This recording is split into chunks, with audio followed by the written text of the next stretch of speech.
Happy Earth Day. Let's celebrate with some gorgeous games where nature is the main event. Grab your granola bars and hiking boots, and let's do this.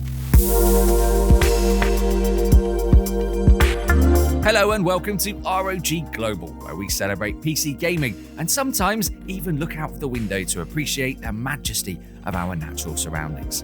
Our ecosystem is precious, and every year Earth Day reminds us of that. But all year round, there are PC games that also remind us how special nature is. These are the titles that inspire us to maybe even get up and take a walk outside, away from screens for a bit, and enjoy the health and well-being that comes with connecting to natural scenery. This being a gaming channel, we can't just fill a video full of real-world natural beauty, but we can tell you about some of our favourite virtual wildernesses where we like to take a hike.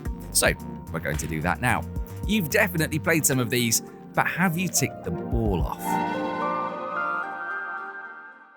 You know the game that you're looking at here, don't you? Content creators have plumbed its very depths and dredged it for the dankest memes. Bethesda has re-released it 6 times since you started watching this video.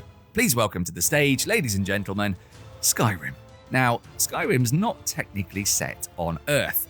What you're looking at here is a small corner of a continent called Tamriel on the planet Nirn. And what that fantastical abstraction does is allow Skyrim to construct a kind of greatest hits album of Earth's natural beauty. You've got moors and rocks that conjure the Scottish Highlands to mind, achingly pretty rivers and lakes, quaint farms and villages steeped in medieval European history, and larger towns where Viking history stands tall. 13 years after the original release, Skyrim is still absolutely magnetic to walk around. The most recent version is 2021's Anniversary Edition on PC, but modders are always pushing the visuals further. So if you want to see the highest fidelity levels that you can get from a top-end GPU like the ROG Strix 4090 or a high-performance gaming laptop like the ROG Zephyrus G16, oddly enough, this 13-year-old game is still one of your best options. Look at these mod showcases. Incredible. Nature is best appreciated without distractions. When you're going on a hike to enjoy the countryside, you don't bring along a football with you or try and finish a jigsaw while you're going along. No, it's you and nature. Simple as that. Dear Esther is one of the only games brave enough to strip away the mechanics that usually build a conveyor belt of busy work and instead really places you in its rugged British coastal setting. As a result, it's an absolutely legendary experience. It really is as simple as this. You walk slowly along mournfully gorgeous scenery while a British man recites haunting recollections from his life. As time passes, you start to piece together the fragments of his story, why he's here, what he's looking for, and that's it.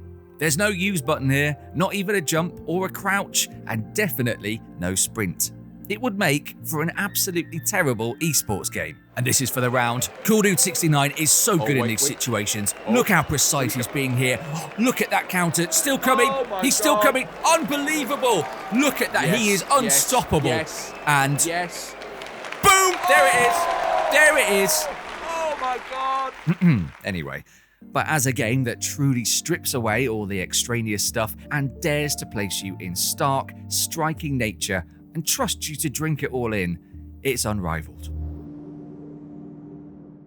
Right, deep breath everyone. Ready?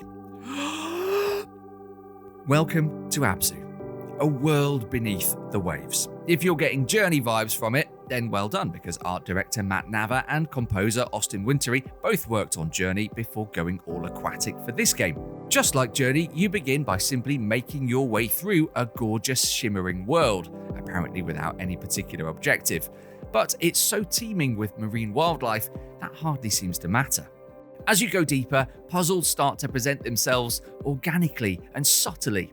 You're connecting with nature in new ways, more meaningful ones, which is really just fancy talk for look at me riding this thing. Whee! While the rest of this list is a dry land affair, Abzu revels in an aspect of nature that's so often hidden from us down in the sea, where the most vibrant, alien, and frankly really cool stuff can be found. Right, you can breathe again now. Nature isn't just a backdrop for a wonderfully involving story in Firewatch, it becomes a character itself. You're Henry, a grieving widower who needs to get away for a bit and takes a volunteer Firewatch gig at Shoshone National Park in Wyoming. When you arrive there, you form a bond with your colleague Delilah over the scratchy transactions between walkie-talkie speakers. Is it a romance then? Well, it feels like that's where it's going for a bit. Strolling through the Auburn woodland, chatting to your crush, it's all good, and then it changes. Is there something sinister going on here? Or is it just the vastness and the quiet of the forest starting to play games with your head? It's genuinely hard to tell, and that's testament to how well developer Campo Santo tells a story through the medium of walking sim. Either way, you're left feeling an intense yearning to visit Wyoming, and you can almost taste the forest air on your tongue. It's all so vivid. You're not in your tower? No, I'm not. Then who is? Hunting is a controversial topic. Pretend hunting within a video game is not, and The Hunter: Call of the Wild captures that activity in absolutely forensic detail, modeling everything from tracks to wind direction to herd psychology. But that's not why we're here. We're here because few other games give you the peace and quiet like this to really feel like you're out in, well, the wild.